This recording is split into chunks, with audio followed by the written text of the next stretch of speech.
Good morning and welcome to Cawfeetawk. So I know some of you saw that this photo of Cindy Crawford, untouched, no Photoshop, no airbrush, nothing, was released on the internet. It was from a Marie Claire photo shoot she did for the Mexican edition of the magazine. And it caused such a stir because, as we know, most of these photos are usually airbrushed and photoshopped to make the women in these magazines look perfect. As we all know, as women, I mean, there's no such thing. I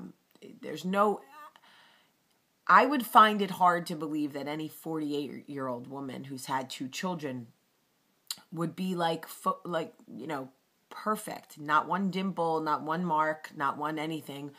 But I think it starts to become a self-fulfilling prophecy. I think there's a certain part of us that when we look through these magazines, we have an expectation of how these women will look. While it's refreshing to see what a real woman looks like and that Cindy Crawford looks like me or you or the next woman, do we really want to see unphotoshopped women in magazines? I don't know. This is sort of what the conversation has become online. It's like, yes, some people are saying, well, I appreciate now knowing what she really looks like.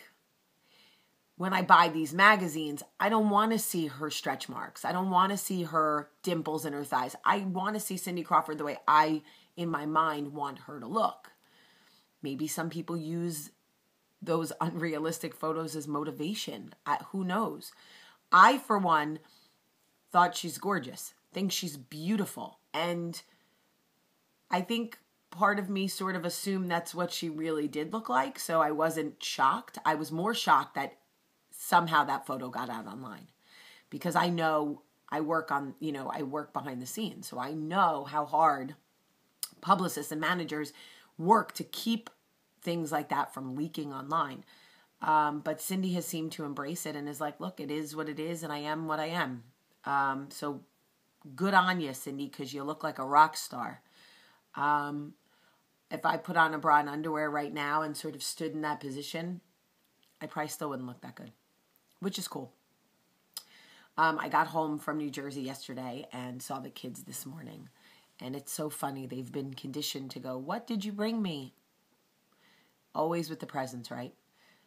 Charlie wanted Cinderella shoes desperately. So if you hear clack, clack, clack, clack, clack, it's because she's walking around shuffling around the house in her plastic Cinderella shoes from the Disney store. We don't have a Disney store here in Alabama, so I have to go to the one in New Jersey. So she gets very excited when I bring her dress-up shoes. The kids wanted bathing suits, so I got the girls Frozen bathing suits, and Max got a Jake and the Neverland Pirates bathing suit. I also got an email from Children's Hospital that Max's surgery is scheduled for March 20th. So, I guess I'll cross that bridge as it gets closer.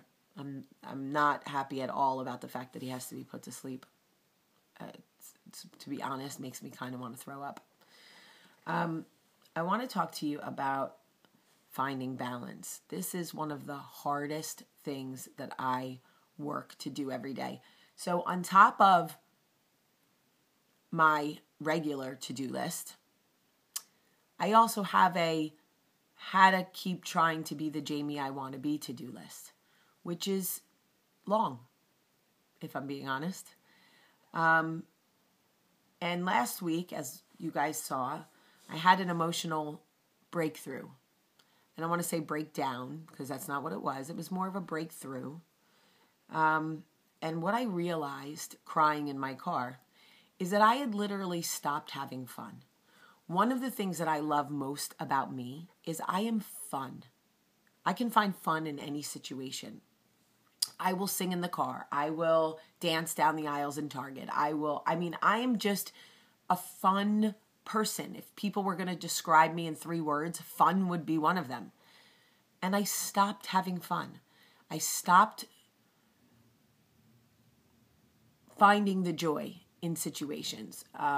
My to-do list became my focus. I took on way too much. I said yes to everything. professionally, personally. I allowed too much in emotionally, and I stopped laughing. That is the bottom line. I spent 2 weeks of my life not laughing, not having any fun, and I allowed a level of sadness in that I had never had before. It was like I woke up sad, I went to bed sad. I was ruled by my to-do list. And then because I'm such a slave sometimes to the to-do list of who I want to be personally, on top of my to-do list as a mom and a wife and a publicist and a Bravo person and this, that, and the other thing, I just couldn't carry it anymore. I couldn't do it anymore. And I felt like there was no reprieve. Everything that was happening to me felt like a really big deal. But in the scheme of things, in the grand scheme of life, most of it was nothing. But when you stop having fun, when you stop laughing, it all seems like devastating weight. Each little thing that you take on seems crippling. But really, it's just that you have no balance. I had no balance. Fun for me is like sex. That's the way I can equate it, right? When I'm having it, well, I should say when I'm not having fun, like when I'm not having sex, I'm not happy. When I'm having it, and a lot of it, I'm very happy. So the goal for me was to find my fun again and have it. I needed to laugh.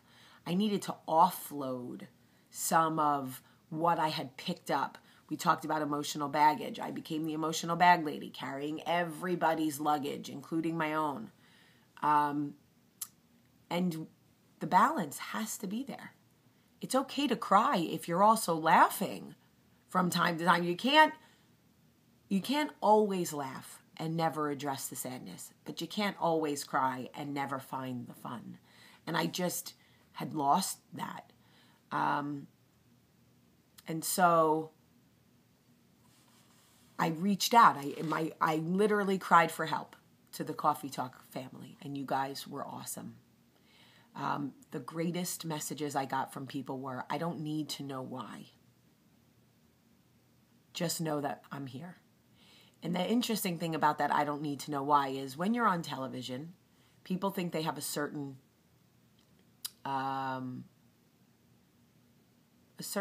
almost like right to your life.